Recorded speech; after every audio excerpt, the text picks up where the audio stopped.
Hi, my name is Jeremy Manning, and I'm an assistant professor in psych and brain sciences at Dartmouth. I also direct the Contextual Dynamics Lab.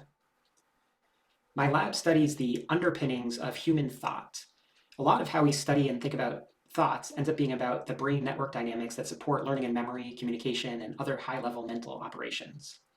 One tool we use to help quantify thoughts is geometric spaces called thought spaces, like the one I'm showing here. Each coordinate in this space is like one thought or set of thoughts that you might potentially have, and the geometry of the space is set up so that conceptually related thoughts live nearby. So duck and goose are assigned to nearby coordinates in this space, whereas duck and truck live further apart. When our thoughts change over time, we can characterize those dynamics using thought trajectories.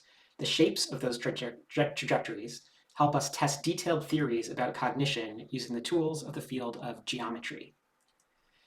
Here are some real thought trajectories from people who are listening to a 10-minute story. Each color represents a different person.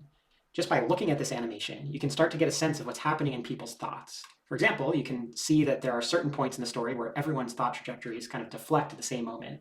Maybe those are like high-level plot changes in the story. And you can also see that even though these people all have similar thoughts, they're not identical. So we can start to ask about how spread out different people's thoughts are at different points in the story, or about why one particular person's thoughts diverge from the group at a particular moment.